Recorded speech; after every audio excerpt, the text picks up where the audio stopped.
Assalamualaikum warahmatullahi wabarakatuh. Halo Sobat Semansa, kaifah halukum. Semoga selalu sehat dan dalam lindungan Allah Subhanahu wa Ta'ala ya. Amin. Perkenalkan, saya David Setiabudi dan rekan saya Farenzian selaku moderator yang akan menemani Sobat Semansa pada podcast kali ini dan pada bincang santai pada hari ini. Pada podcast kali ini, kita akan membawakan tema Sambut Berkah Bulan Muharram dengan kebaikan di lembar yang baru, dengan Mas Abdul Halim sebagai narasumber kita pada hari ini, yang mana beliau itu juga merupakan seorang qiraatil Qur'an nih teman-teman. Masya Allah. Nah, Sobat Semansa, podcast kali ini merupakan salah satu kegiatan dalam rangka menyambut bulan Muharram 1446 Hijriah, di mana bulan ini merupakan salah satu dari 4 bulan haram yang sangat dimuliakan dalam agama Islam. Dan pastinya dalam Muharram ini memiliki keistimewaan tersendiri bagi umat Islam. Nah, tentunya Sobat Semansa penasaran kan dengan keistimewaan, makna dan keberkahan di bulan Muharram? Nah, oleh karena itu, mari kita sambut narasumber kita yang akan memberikan penjelasan lebih mengenai bulan Muharram. Pastinya Sobat Semansa penasaran kan dengan apa yang akan kita bahas hari ini? Untuk itu, stay tune terus ya Sobat Semansa. Sebelum kita membahas mengenai bulan Muharram lebih lanjut, kita berkenalan dulu nih dengan Bapak Abdul Halim. Ya. Assalamualaikum ahlan wa sahlan Mas Abdul Halim. Waalaikumsalam warahmatullahi wabarakatuh. Kaifah haluka ya Ustaz? Alhamdulillah, alhamdulillah khair. Wa antum? Baik Mas Abdul Halim, bisa untuk memperkenalkan diri terlebih dahulu kepada Sobat Semansa yang sedang menonton, serta menceritakan sedikit mengenai latar belakangnya agar dari Sobat Semansa sendiri tahu dan juga mengenal Mas Abdul Halim lebih mendalam.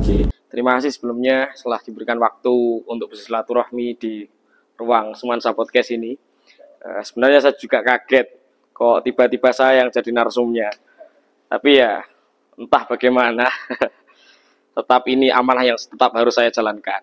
Oke, perkenalkan, nama saya Abdul Halim. Saya asli Pilang Kenceng. Untuk latar belakangnya sebenarnya juga sama seperti kalian. Usia saya juga tidak begitu tua, jadi dipanggil Mas saja. Untuk kesehariannya, setiap hari menemani belajar anak-anak juga di SMK dan di MI. Untuk aktivitas di organisasi yang lain, kebetulan saja saya termasuk Ketua IPNU Kabupaten Madiun. Sudah cukup? Cukup Pak. Cukup Pak. Ternyata dari narasumber kita sudah dilihat nih, ternyata dari Mas Abdul Halim itu nggak cuma bisa qiraatil Quran saja, namun beliau juga mengajar di salah satu SMK maupun MI serta menjadi Ketua IPPNU di Ranting Di tingkat Kabupaten Madiun. Subhanallah. Ya mungkin bisa come join us dengan kita di IPP, termasuk siswa-siswa SMA N1 Mujayan ini sangat terbuka. Amin. Dan kami sangat membutuhkan intelektual muda dari Semansa itu. Baik, Mas. Pastinya Sobat Semansa sudah penasaran nih tentang topik kita yang akan kita bahas pada podcast kali ini. Stay terus ya Sobat Semansa, yuk kita kupas tuntas tentang topik hari ini bersama Mas Abdul Halim. Nah, begini Pak, tanggal 7 nanti kan akan diperingati bulan peringatan 1 Muharram. Nah, mungkin dari Bapak bisa memberi penjelasan nih mengenai bulan Muharram agar dari Sobat Semansa bisa lebih mengenal tentang salah satu bulan yang mulia ini. Oke. Seperti nama yang telah kita ketahui bersama bahwa bulan Muharram itu, arti dari Muharram itu sendiri adalah sesuatu yang diharamkan, atau kalau dari sisi yang lain bisa diartikan adalah sesuatu yang dimuliakan. Kenapa demikian? Ini mengacu jauh sebelum Islam datang. Jauh sebelum Islam datang, orang-orang Arab itu, di mana orang-orang Arab itu juga sebenarnya kehidupannya juga sama dengan kita yang ada di Indonesia ini, juga bersuku-suku bersama beberapa golongan, perbedaan-perbedaan itu banyak. Dan rutinitas, hampir menjadi rutinitas orang-orang kebiasaan orang-orang Arab, orang-orang Arab Badui, yaitu orang-orang Arab yang pedalaman, itu seringkali menjalankan peperangan. Jadi banyak perselisihan antara satu suku dengan suku yang lain. Nah, berbeda dengan negara kita. Jadi kalau kita menjumpai sebuah perbedaan itu sejak zaman jahiliyah dulu sudah ada perbedaan. Bahkan dalam Al-Quran pun juga diturunkan ayat ya ayyuhan nas, bahwa Allah menjelaskan perbedaan-perbedaan bersuku-suku dan berbangsa-bangsa itu tujuannya untuk saling mengenal sebenarnya. Nah, itulah fungsi dari agama Islam datang di dunia ini sebagai penyempurna dari agama-agama yang lain. Kembali ke sejarah tadi, bahwasannya orang-orang Arab itu memiliki kebiasaan berperang. Namun ada beberapa bulan yang di situ dimuliakan oleh orang-orang sana. Bahkan dilarang untuk menjalankan peperangan atau pesta-pesta yang lain. Salah satunya yaitu bulan Muharram. Sehingga bulan Muharram ini sebelum Islam datang sudah dianggap bulan yang sakral oleh orang-orang Arab zaman dahulu sebelum Islam datang. Nah, mengenai bulan Muharram ini sendiri sekarang menjadi rujukan dari umat Islam sebagai acuan awal dari bulan tahun Hijriah. Kenapa demikian? Ini bermula dari Khalifah Umar bin Khattab. Khalifah Umar bin Khattab ini yang mengusulkan penanggalan Hijriah itu dimulai dari tanggal 1 Muharram. Kalau orang Jawa mengistilahkan bulan Suro ya. Kenapa demikian? Karena keinginan atau pemikiran-pemikiran yang muncul ketika Nabi itu hijrah dari Makkah ke Madinah itu bermula di bulan Muharram. Dia itu bulan-bulan yang dimuliakan oleh orang-orang sana, meskipun di situ belum mengenal agama Islam. Ya, meskipun dalam perjalanannya itu mengalami beberapa perdebatan antara para sahabat. Banyak para sahabat mengusulkan awal mula dari tahun Hijriah itu adalah bulan Rabiul Awal. Kenapa demikian? Karena perjalanan hijrahnya Nabi dari Makkah ke Madinah itu pada bulan Rabiul Awal. Tapi yang paling membantah itu adalah Khalifah Umar bin Khattab. Kenapa demikian? Karena ide atau gagasan untuk hijrah dari Makkah ke Madinah itu adalah bulan Muharram. Sehingga diputuskan, didukung dengan argumennya Sayyidina Ali, akhirnya sampai sekarang diputuskan bahwa bulan Muharram atau tanggal 1 Muharram itu menjadi tahun baru Islam. Disitulah bermula tahun baru Hijriah. Itu. Oh, jadi awalnya bulan Muharram itu sudah ada dari sebelum-sebelumnya, sebelum ada Islam. Kalau di kehidupan letak secara geografis di Timur Tengah itu kan beda dengan kita. Kalau kita kan ada 2 musim, kalau di sana ada berapa musim. Sehingga mengacunya ya di situ. Dan hitungannya memang hitungan orang-orang Arab sana itu ada hitungan bulan. Kalau kita kan hitungan matahari. Nah, sehingga rata-rata perputaran bulan itu kalau di orang-orang sana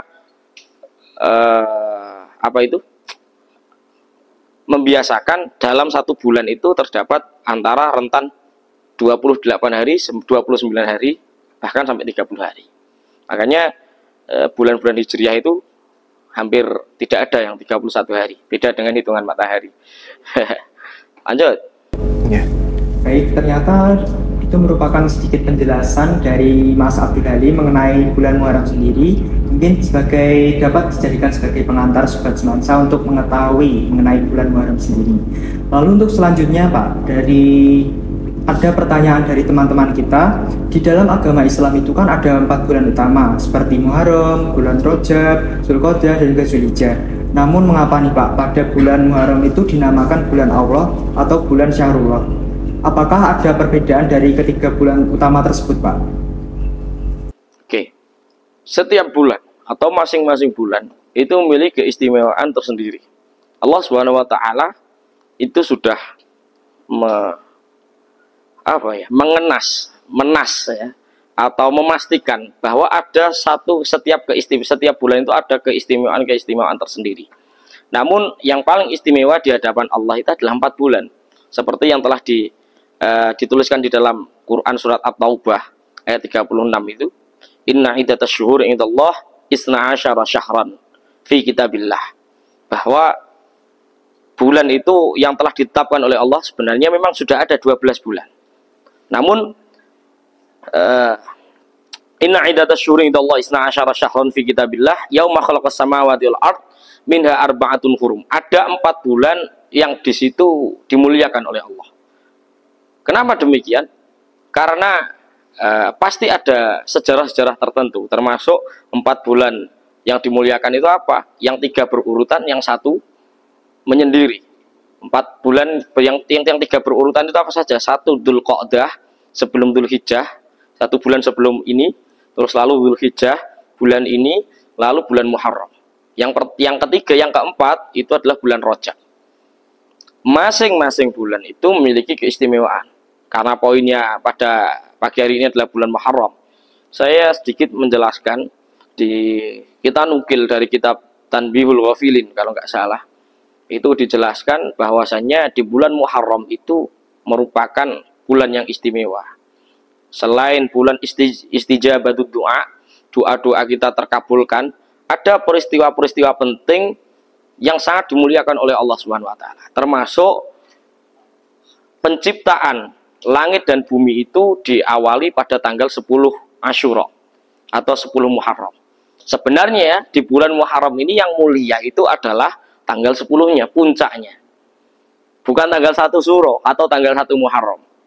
Nah, tanggal 1 Muharram itu ya mulia, tapi yang paling mulia di bulan Muharram itu adalah tanggal 10 puncaknya. Apa ya? Istilahnya kemuliaan yang paling mulia di bulan Muharram itu ya tanggal 10. Setidaknya ada berapa peristiwa-peristiwa penting. Mulai asal kejadian langit dan bumi, termasuk pertama kali Allah menurunkan hujan di bumi itu di tanggal 10 bulan Muharram. Rahasianya apa? Ya, itu rahasianya Allah ya kan. Sehingga banyak keistimewaan dan bahkan karena ini dimuliakan oleh Allah, doa-doa kita itu mudah diijabah. Amalan-amalan kita dilipat gandakan. Kalau di bulan Ramadan yang paling puncak adalah 10 hari terakhir. Kalau bulan Muharram adalah 10 hari di awal bulan Muharram. Kenapa demikian? Di tanggal 10 Muharram itu banyak sekali peristiwa. Termasuk bulan kemenangannya para nabi. Seorang nabi dan rasul itu tidak hanya serta-merta diangkat menjadi nabi dan rasul. Tapi fase untuk menjadi nabi dan rasul itu melalui fase berapa tahapan-tahapan, termasuk ujian-ujian. Tidak hanya Nabi Muhammad saja, mulai dari Nabi Adam. Kita bayangkan, Nabi Adam itu dulu sudah hidup enak-enak di surga, diuji keimanannya oleh Allah, dilarang memakan buah khuldi. Secara keimanan, secara pribadi, prinsip beliau kuat. Setelah datang Siti Hawa, ya kan? Siti Hawa ya akhirnya membujuk Nabi Adam untuk memetikkan buah khuldi. Akhirnya buah khuldi dipetikkan, dikasihkan kepada Siti Hawa, yang akhirnya Nabi Adam itu sama Allah diturunkan di bumi. Setelah berapa ratus di bumi terpisah dengan Siti Hawa, yang namanya laki-laki suami dan istri terpisah, bagaimana galaunya kan gitu. Nabi Adam berdoa tidak henti-hentinya selama berapa ratus tahun itu, doanya tetap sama, Rabbana dzalamna anfusana wa illam taghfir lana wa tarhamna lanakunanna minal khasirin. Akhirnya pada tanggal 10 Muharram, setelah sekian lama berpisah, Allah mengijabah doa Nabi Adam, lalu dipertemukan lagi dengan Siti Hawa di Jabal Rahmah. Makanya kalau orang-orang haji, orang-orang umrah pasti mengunjungi Jabal Rahmah, Jabal atau gunung kasih sayang. Sejak zaman dahulu, sejak zaman Nabi Adam itu memang cinta itu perlu pembuktian. Dan harus ada bukti otentik juga. Makanya di Jabal Rahmah itu ada gunung kasih sayang, ada monumennya, pertemuan antara Nabi Adam dan Siti Hawa yang akhirnya menurunkan kita semua sebagai Bani Adam ini. Termasuk nabi-nabi yang lain, Nabi Yunus juga dikeluarkan dari perut ikan paus, itu juga tanggal 10 Muharram. Dan banyak lagi. Nabi Ibrahim diselamatkan dari apinya Raja Namrud, juga banyak lagi. Nabi Musa bisa membelah lautan dengan tongkatnya dan terselamatkan dari pasukan Raja Fir'aun dan bala tentaranya, itu juga tanggal 10 Muharram. Nah, istimewanya bulan Muharram itu di situ. Oke. Nah, pertanyaan selanjutnya nih Pak, dari sekian banyaknya amalan-amalan yang bisa dilakukan nih Pak, mengapa pada saat bulan Muharram sunnah khusus dari bulan tersebut itu seperti mengelus kepala dan memberi santunan kepada anak yatim nih Pak. Nah, ya ini yang familiar di lingkungan kita. Identik. Bulan Muharram termasuk bulan keberkahan bagi anak yatim. Bahkan anak yatim itu doanya kalau bisa setiap hari aja bulan Muharram gitu. Kenapa? Ada sabda Nabi, ada hadis Nabi yang mengatakan bahwa barang siapa yang mengusap kepala anak yatim di bulan Muharram atau di tanggal 10 Asyura itu 10 Muharram, maka akan dinaikkan 1 derajatnya setiap helai rambut dari anak yatim yang diusap. Padahal dari amalan-amalan yang bisa kita jalankan itu banyak sekali di bulan Muharram. Tidak hanya fokus pada satu amalan ini saja. Kalau fokus pada amalan ini, tentunya mungkin, mohon maaf, orang-orang yang sedikit terbelakangkan pasti akan iri. Yang bisa melakukan hanya orang-orang kaya saja. Lalu bagaimana nasib kita? Dan banyaknya kekeliruan orang-orang di lingkungan kita itu kalau bulan Muharram semuanya santunan, tapi tidak mau menjalankan amalan-amalan yang lain. Contohnya untuk amalan-amalan yang lain itu seperti apa saja, Mas? Ya, di bulan Muharram itu banyak amalan-amalan sunnah yang bisa kita jalankan, termasuk 1 diantaranya puasa sunnah Asyura, puasa Tasu'a, atau kalau mau puasa tanggal 1 sampai tanggal 10 juga boleh. Ada yang meriwayatkan seperti itu, yang pahalanya juga besar. Puasa Asyura dikatakan barang siapa berpuasa di tanggal 10 bulan Muharram, maka hadisnya Nabi menjelaskan orang itu akan diampuni dosanya selama 1 tahun. Kalau mau diampuni selamanya ya setiap bulan Muharram, tanggal 10 Muharram puasa. Nah, termasuk amalan-amalan yang lain. Apa yang sederhana bisa kita laksanakan? Apa? Mandi bulan Asyura. Termasuk motong kuku di tanggal 10 Muharram, itu juga ada kesunahan, ada berpahala yang berlipat ganda.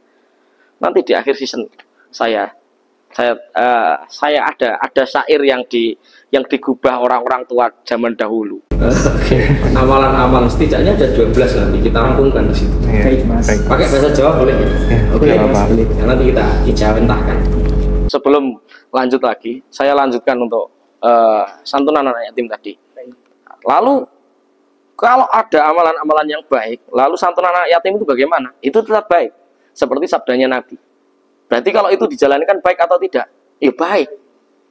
Namun alangkah baiknya santunan anak yatim, kita menyayangi anak yatim, mengusap itu bukan berarti santunannya sedikit, ngusapnya banyak, tidak.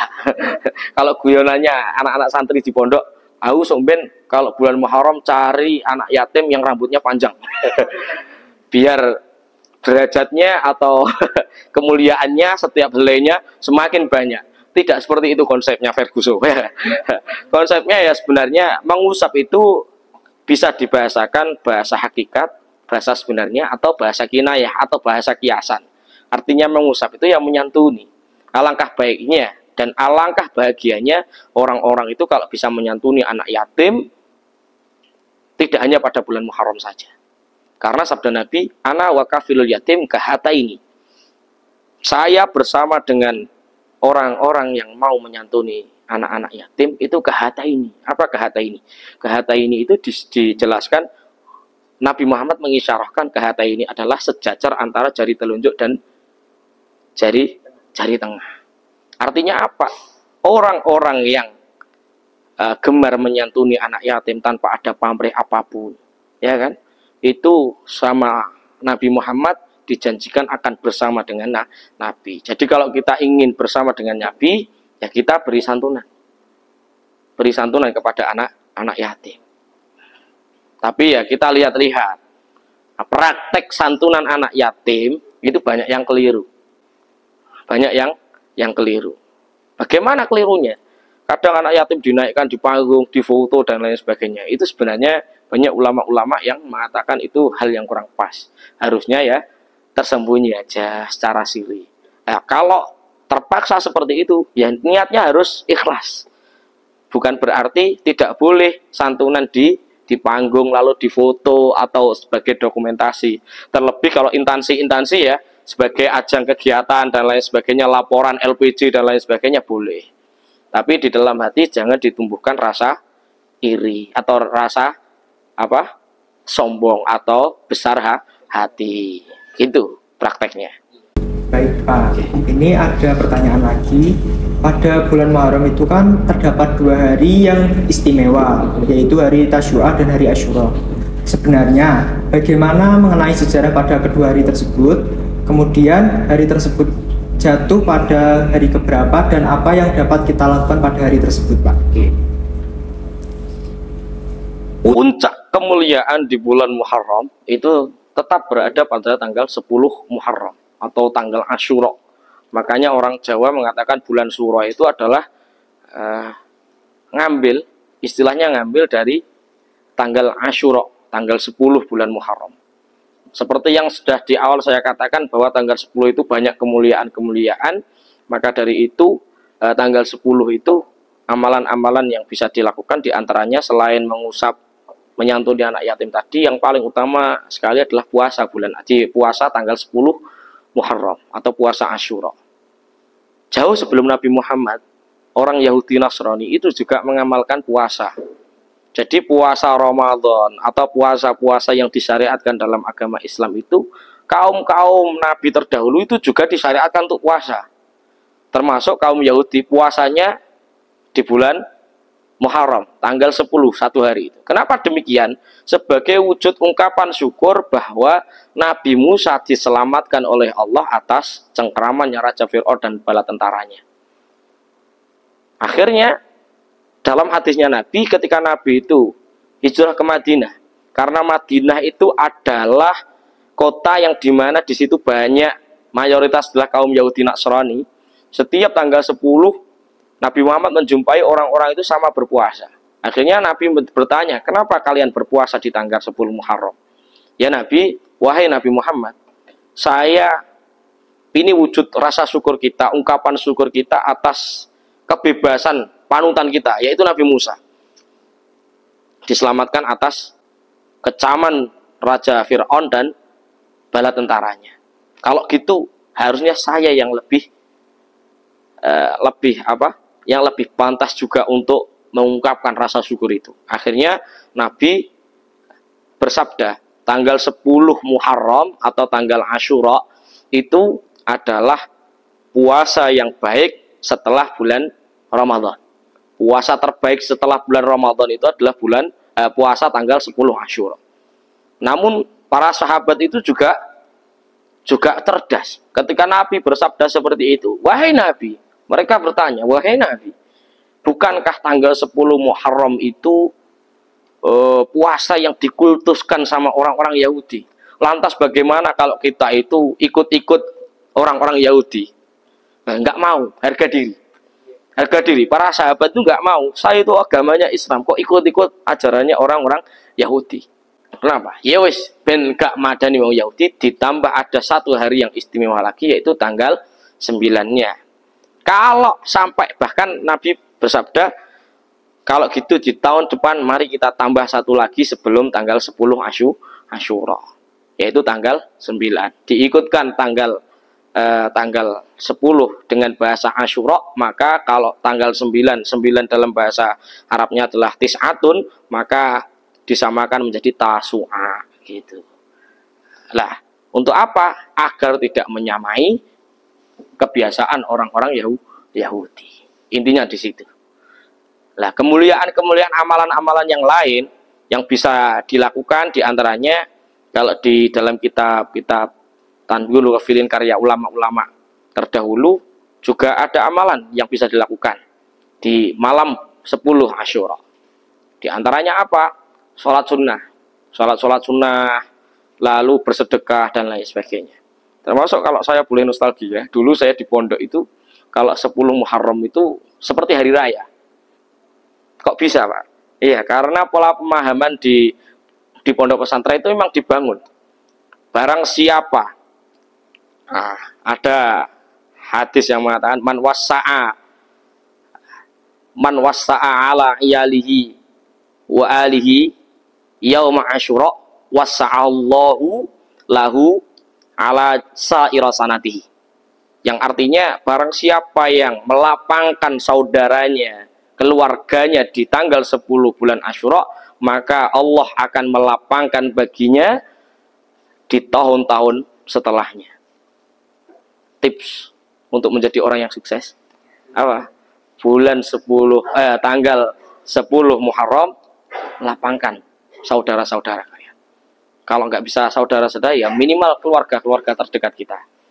Saya itu dulu di pondok kelas 1 MTS, malam tanggal 10 Asyura, bapak datang ke pondok.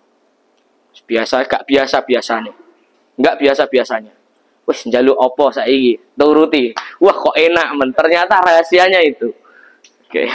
Sehingga amalan-amalan yang lain tidak hanya pada santunan anak yatim, lalu puasa, bahkan amalan-amalan yang lain juga dilipat gandakan oleh Allah Subhanahu wa taala.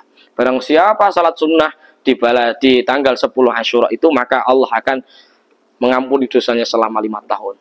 Itu kalam-kalam hikmah yang dituturkan oleh para ulama-ulama salafus salih. Lalu pertanyaan selanjutnya nih, Mas. Ini kan dalam kebudayaan kita, khususnya di Pulau Jawa sendiri, itu masyarakatnya masih menganggap bulan Muharram itu sebagai bulan keramat. Nah, dengan terbukti dengan banyaknya dari masyarakat kita itu menganggap bahwa terdapat banyak pantangan, seperti tidak boleh menggelar acara pernikahan, membuat rumah atau berpergian jauh, dan menganggap bulan Muharram bulan yang dikeramatkan. Nah, sedangkan kan dalam agama Islam itu bulan Muharram itu kan bulan suci. Nah, itu menurut Mas Abdul Halim bagaimana? Ini saya jawab versi dalam pandangan Islam atau dalam pandangan sejarah? Dua-duanya. Oke. Sebenarnya itu ada pemahaman dua dimensi yang berbeda. Kalau di dalam pandangan agama Islam, bulan Muharram itu adalah bulan yang mulia, dan ketepatan saja bulan Muharram itu adalah awal dari tahun Hijriah. Nah, ini juga ngepasi apa istilahnya? Ya, secara sejarah orang Jawa yang dulu dikenal dengan kerajaan Mataraman, sebenarnya bulan Suro itu juga dikenal awal dari bulan dari tahun penanggalan Jawa. Orang Jawa secara kebudayaan, secara kerajaan, itu secara sejarahnya memiliki tahun sendiri atau kalender sendiri. Pada waktu itu, kalau saya membaca di sejarah, yang berperan sangat penting adalah Sultan Agung Hanyokrokusumo, Sultan Agung Mataram pada waktu itu, yang mana beliau ingin menyelaraskan antara tanggal Jawa dan kalender Hijriah, karena pada waktu itu sudah mengenal agama Islam. Nah, kenapa kok orang-orang Jawa itu menganggap bulan Suro, istilah Jawa bulan Suro itu bulan Muharram itu dianggap keramat dan lain sebagainya? Karena ini ada kaitannya peran ulama-ulama yang menyebarkan Islam di tanah Jawa, termasuk perannya Wali Songo. Selain di sisi lain, kalau tadi kita sudah menjelaskan bahwa bulan Muharram itu adalah bulan kemuliaan, di sisi lain di bulan Muharram itu ada bulan kasih sayang atau bulan yang menyedihkan. Kenapa demikian? Ada peristiwa besar yang di situ merenggut rasa prihatinnya umat Islam, termasuk kita semua harusnya prihatin. Kenapa pada waktu itu? Karena tanggal di bulan Muharram itu ada peristiwa Karbala. Karbala itu perang antara kaum Muslim dengan Said Hussein, cucunya Nabi, dengan orang-orang yang memerangi agama Islam. Di situ cucunya Nabi yang bernama Said Hussein itu dipenggal kepalanya, bahkan sampai dibuat permainan bola, bal-balan. Bayangkan betapa kejinya orang-orang zaman dahulu. Nah, kalau orang-orang ulama-ulama Islam mengatakan kenapa kok kita tidak boleh berpesta dan lain sebagainya, tidak pantas bagi umat Islam di bulan kesedihannya Nabi, di bulan kesedihan umat Islam kok kita berpesta pora. Aslinya secara agama tidak ada pantangan atau apapun. Hari sial atau hari apes atau apapun kalau dalam pandangan Islam itu tidak ada. Bahkan kalau tadi mengaca sejarah, sampai dipenggal kepalanya, dibuat mainan, guncal-uncalan. Wakilah ada kalam yang menyebutkan bahwa orang-orang yang berbuat keji seperti itu sebelum wafat, 40 hari sebelum wafat dan 40 hari setelah wafat itu jasadnya tercium bau busuk. Saking apa? Saking kejinya perbuatannya. Itu secara Islam. Kenapa kok di tradisi kita tidak diperbolehkan? Sebenarnya kok tidak diperbolehkan secara mutlak juga tidak. Secara adab, tata krama harusnya seperti itu. Terlebih di bulan Muharram itu adalah bulan mulia. Jangan kita rusak dengan pesta-pesta yang tidak ada gunanya. Akan merusak esensi kemuliaan dari bulan Muharram itu sendiri. Kalau secara sejarah orang-orang Jawa, kenapa demikian? Sebenarnya orang-orang Jawa itu kita harus melihat dari sisi objektivitas juga. Secara objek dan secara turun-temurun, orang-orang Jawa itu sudah dikenalkan Tuhan. Ya kan? Adanya ilmu kejawen atau adanya pemahaman-pemahaman tentang kepengiranan, ya, dan lain sebagainya. Pada dasarnya itu adalah fase atau proses orang-orang mengenal Tuhannya. Namun ada beberapa jalan yang ditempuh. Kalau kita alhamdulillah yang lahir di era 90-an atau 2000 ke atas itu sudah dikenalkan dengan budaya-budaya Islam. Kalau dulu Islam datang aja di Indonesia dengan sudah kental dengan agama Hindu dan Buddha, maka perjalanan untuk memasukkan atau menikahkan suatu ajaran agama Islam dengan budaya itu memerlukan proses yang panjang. Nah, kalau orang-orang zaman terdahulu termasuk orang-orang Hindu itu juga menganggap bahwa bulan Suro itu adalah bulan yang mulia, maka orang-orang atau rakyat biasa itu tidak akan berani untuk mengadakan pesta dan lain sebagainya. Dari sisi tidak punya adab tadi. Makanya kalau di bulan Muharram itu yang punya hajat besar-besaran itu adalah bangsawan-bangsawan, keraton dan lain sebagainya. Acaranya apa? Ruatan. Terus apa lagi? Sekaten dan lain sebagainya itu kan nggak ada juga nikahan atau apa, nggak ada. Itu bukti kekayaan budaya kita dalam rangka apa? Dalam rangka ruatan, terus suronan. Itu adalah dalam rangka mendekatkan diri kepada Allah. Jadi bukan berarti ada hal gaib atau apapun, tidak. Secara apa? Secara agama tidak seperti itu pandangannya. Kalau kita menelisik dari sejarah, acara-acara yang digelar di bulan Muharram termasuk masyarakat Jawa tujuannya adalah apa? Taqarrub ilallah, mendekatkan diri kepada Tuhannya. Ya kan? Ada acara ruatan terus isinya orkesan itu kan nggak ada.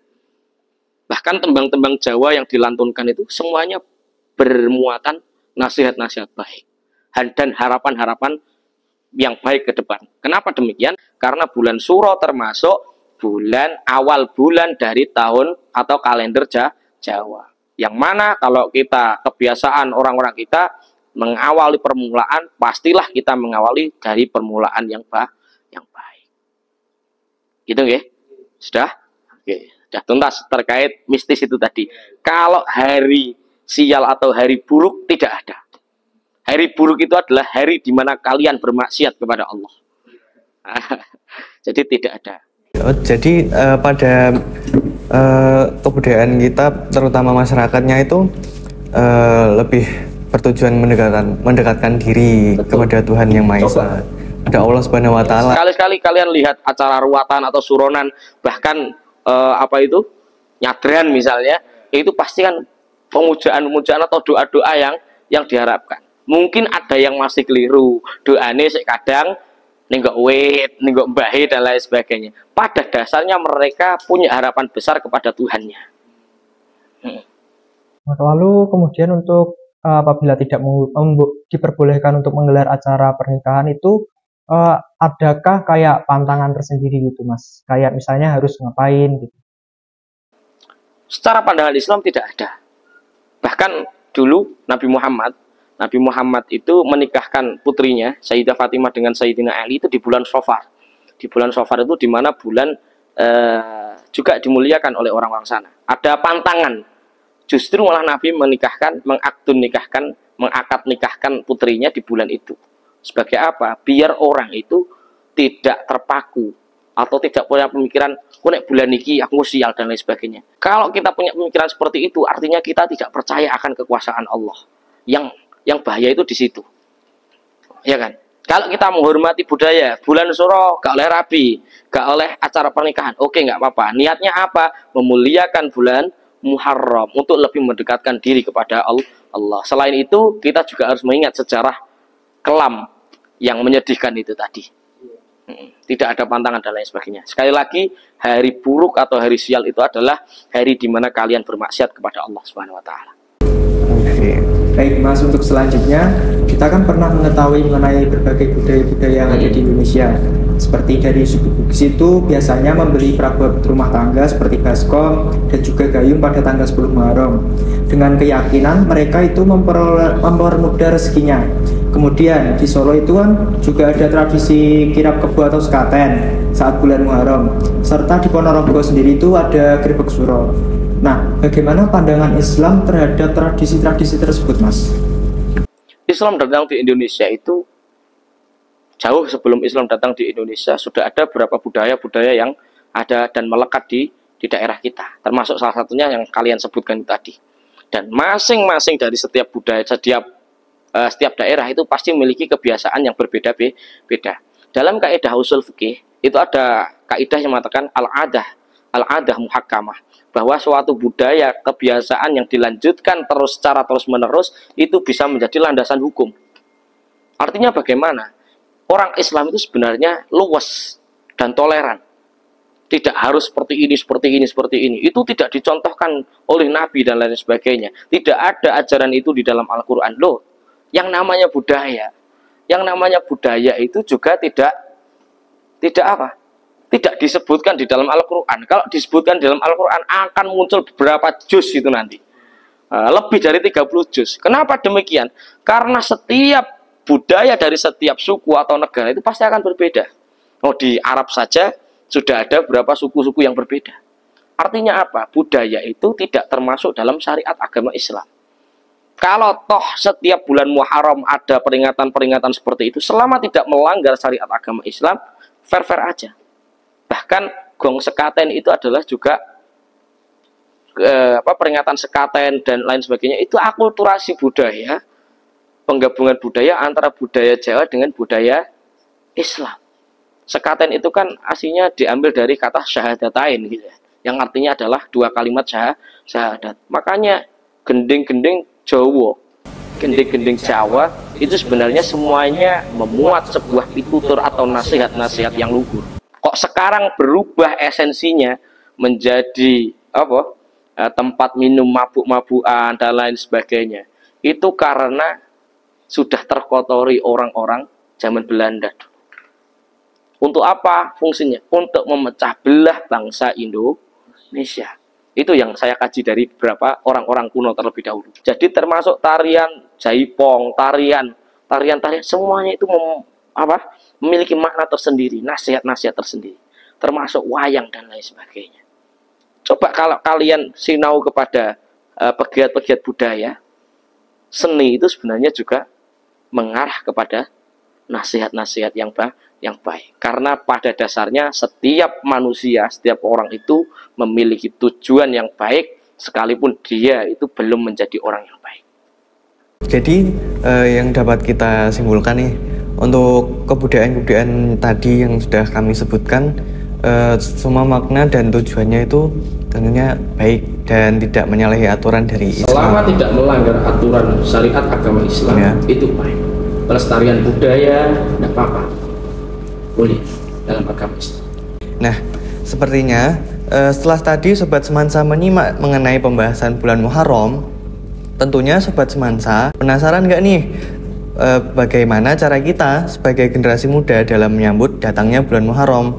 Nah, mohon kesediaannya dari Mas Abdul Halim untuk menjelaskan bagaimana cara kita sebagai generasi muda untuk dapat menyambut datangnya bulan Muharram.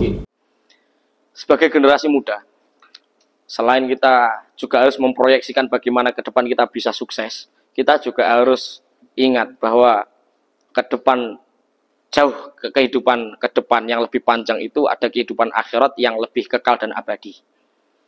Salah satu diantaranya, selain kita ikmal li dunyaka ka'annaka ta'isyu abadah, juga harus wa'mal li akhiratika ka'annaka tamutu ghadah. Apa itu? Kita boleh bekerja keras seakan-akan kita akan hidup selamanya. Tapi kita juga harus menyempatkan diri untuk mendekatkan diri kepada Allah seakan-akan kita akan mati besok hari. Kalau kita bisa mengamalkan itu semua, tentunya kita akan bisa hidup beriringan. Dunia kita kejar semaksimal mungkin, akhirat juga kita optimalkan sebagai penunjang dari kesuksesan di dunia. Nah, kita sebagai generasi muda menyikapi momentum bulan Muharram ini, ya mari kita pasang harapan-harapan besar. Dengan apa? Dengan kita menaruh harapan-harapan besar ke depan bagaimana untuk menjadi orang yang lebih baik daripada dari ini.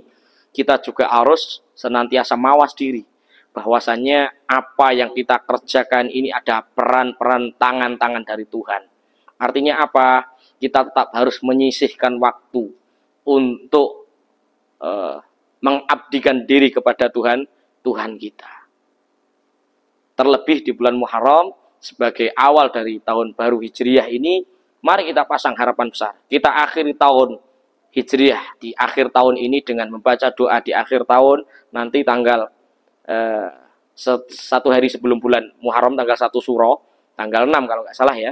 Monggo nanti ba'da asar, setelah asar doa akhir tahun. Kalau nggak bisa pakai doa bahasa Arab, kita pasang harapan meminta kepada Allah agar selama setahun yang kita laksanakan ini, apabila terdapat kesalahan, dosa-dosa atau apapun itu, semoga diampuni oleh Allah. Nah, setelah maghribnya, kalau kita sudah masuk di bulan Muharram, tanggal 1 Muharram, pasang harapan sebesar-besarnya. Nggak bisa doa dengan doa awal tahun pakai doa bahasa Arab, doa dengan sebisa-bisa mungkin. Pasang harapan sebesar-besarnya, setinggi-tingginya. Gitu. Baik nih dari Sobat Semansa, itu adalah pesan bagaimana cara menjadi generasi muda dalam menyambut datangnya bulan Muharram dari Mas Abdul Halim. Nah, untuk selanjutnya, bagaimana cara kita agar tetap bisa konsisten dalam menjaga segala amalan-amalan yang telah dilakukan, dan mungkin dari Mas Abdul Halim itu terdapat nasihat maupun saran kepada kita sebagai generasi pemuda muslim ini. Yes. Konsisten atau istiqomah di dalam ibadah itu memang berat sekali. Saya pun juga merasakan. Namun Allah Subhanahu wa taala itu telah menjelaskan dalam Al-Qur'an, la yukallifullahu nafsan illa wus'aha. Bahwa Allah itu akan menguji kadar keimanan seorang, menguji seorang hambanya itu juga sesuai kadar kemampuannya. Ada beberapa hal yang bisa kita lakukan untuk menjaga keistiqomahan kita dalam beribadah. Kalau kita sebagai anak muda, tentunya yang paling mempengaruhi atas kekonsistenan kita dalam beribadah, salah satu yang paling menjadi faktor utama adalah satu teman atau circle kita. Kalau kita berada dalam lingkungan atau circle yang baik, tentunya dan sama-sama satu visi misi, kita menjalankan ibadah enjoy aja. Kalau kita berada di circle yang berbeda dengan kita, tentu kita akan banyak terusik untuk melakukan ibadah-ibadah, menjalankan kekonsistenan itu. Itu kalau sebagai peran anak muda. Selain apa? Selain rasa malas dan hawa nafsu yang ada dalam diri kita. Makanya kita itu harus mencari circle yang baik. Yang namanya sahabat itu yang bisa mengingatkan kita ketika kita salah. Tidak hanya mereka yang menemani di kala bahagia tok. Kalau kita sedang terpuruk, kalau kita sedang berada di jalan yang tidak benar, mereka mau mengingatkan kita, itu adalah sahabat kita. Carilah circle yang baik di mana kalian bisa menjalankan ibadah dengan baik, bisa menggapai cita-cita kalian dengan baik. Kuncinya di lingkup pertemanan kita atau lingkungan kita. Kalau kita berdekatan dengan orang-orang yang baik, maka kita akan menjadi orang yang baik. Kalau kita bersinggungan dengan orang-orang yang buruk, maka sedikit atau banyak kita pasti akan terkena imbasnya. Gitu. Oke? Makanya kita sebagai umat Islam, kalau bisa selama 40 hari kita itu harus ada satu hari untuk mendekatkan atau kumpul dengan orang-orang baik atau orang-orang solih, orang-orang ulama. Untuk apa? Untuk menstabilkan atau apa bahasanya? Untuk mences lagi, kok mences apa bahasanya? Mengisi keimanan kita lagi agar full, powernya full lagi. Karena sifat dari keimanan seseorang, termasuk saya dan panjenengan semua, sifatnya adalah dinamis, bisa naik, bisa turun. Baik, dari Mas Halim sendiri itu mengatakan apabila sebagai generasi pemuda itu harus tetap konsisten, dan itu yang mempengaruhi itu nggak cuma rasa malas sama hawa nafsu saja, namun lingkup pertemanan juga mempengaruhi. Makanya kita semua selalu bijak untuk memilih salah satu teman yang menurut kita baik agar kita kedepannya juga bisa lebih baik lagi. Seperti itu ya Mas. Lalu untuk pertanyaan selanjutnya nih Mas, terkait dengan pesan moral dan juga spiritual, seperti apa yang dapat disampaikan mengenai penyambutan bulan Muharram? Mungkin dari Mas Abdul Halim bisa untuk menjelaskan.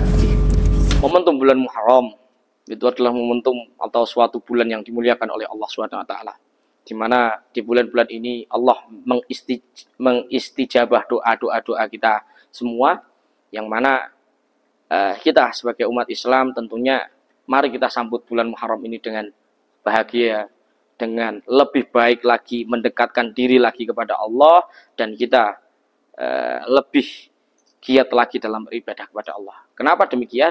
Di awal tahun ini akan menjadi penentu. Ketika awal kita baik, tentu pasti akan didorong hari-hari berikutnya pasti akan lebih baik. Kalau di awal buruk, kemungkinan yang terjadi hari-hari setelahnya pasti akan lebih buruk lagi. Sekalipun ke depan nanti pasti akan ada hambatan dan ujian. Namun itu semua tetap harus kita upayakan agar kita menjadi hamba-hamba Allah yang bertakwa. Sekalipun kita anak muda, sekalipun kita itu banyak kerjaan atau banyak hal-hal yang harus kita lakukan, entah itu bersifat agama atau non-agama, boleh kalian berinteraksi kepada siapapun atau mengejar dunia sejauh manapun, monggo. Tapi tetap harus ingat bahwa ada peran-peran dan tangan-tangan Tuhan yang menghantarkan kesuksesan kita. Mungkin itu. Iya Mas. Baik Mas. Nah Sobat Semansa, sejak tadi kita telah banyak sekali memperoleh ilmu baru yang tentunya sangat bermanfaat untuk kita semua. Untuk mengakhiri percakapan kita pada hari ini, marilah kita melantunkan sholawat bersama-sama yang akan dipimpin oleh Mas Abdul Halim. Kepada Mas Abdul Halim, dipersilahkan. Sholat apa ini? Bebas Mas, bebas. Ya. Allahumma sholli ala Muhammad. Sallallahu ala Muhammad. Sallallahu alaihi wasallam. Sallallahu ala Muhammad. Sallallahu alaihi wasallam. Allahumma sholli ala Muhammad. Ada syair tadi yang saya janjikan ya, dari orang-orang zaman dahulu, termasuk kakek-kakek saya mengajarkan. Kalau dulu kecil, saya masih kecil, pujian bulan Muharram itu, pujian orang-orang Jawa itu luar biasa. Syairnya gini: wulan suro umat Islam lakonono, kautaman cacahe rolas perkara, poso salat silaturahmi sowan ulama, nganggo celak adus lan tilik wong lara, ngusap sirah bocah yatim sedekah, Masa enak mayorake keluarga, ngetok kuku jadi ingu dawa-dawa, surat Ikhlas kaping 1000 padha diwaca. Rangkuman dari amalan-amalan yang bisa dilakukan di bulan Muharram termaktub di dalam syair ini. Itulah istimewanya orang-orang Jawa atau bijaksananya ulama-ulama kita terdahulu dalam menyiarkan agama Islam. Satu, apa keutamaan 12 perkara tadi? Satu, puasa. Yang kedua, sholat. Ya, sholat tadi. Puasa apa? Taswa dan Asyura. Yang ketiga, silaturahmi. Silaturahmi itu berpahala dilipat gandakan.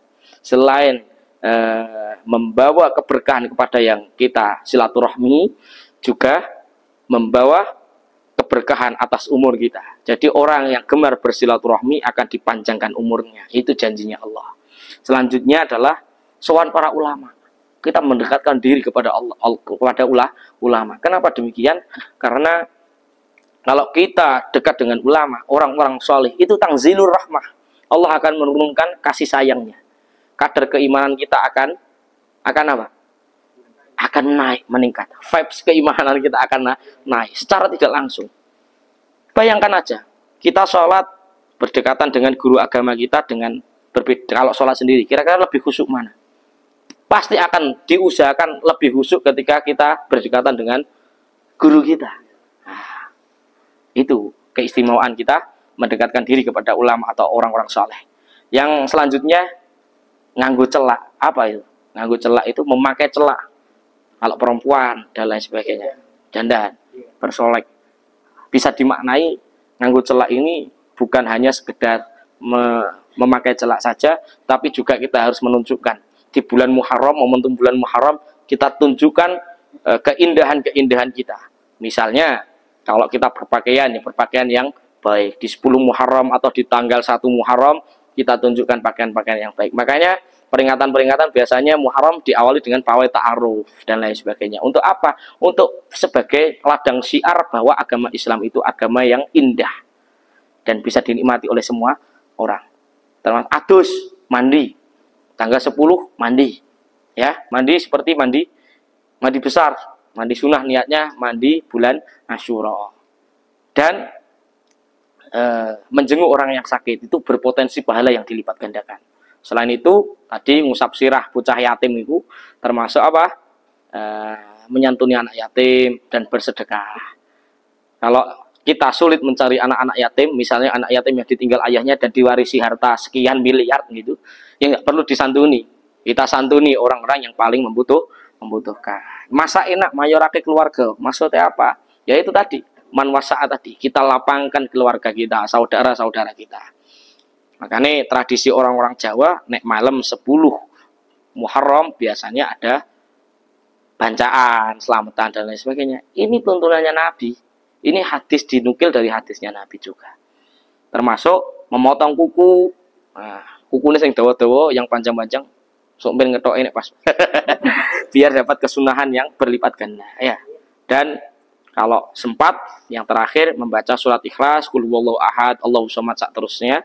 Itu 1000 kali agar mendapat kemuliaan yang diberikan kepada Allah Subhanahu wa taala. Mungkin itu closing dari saya.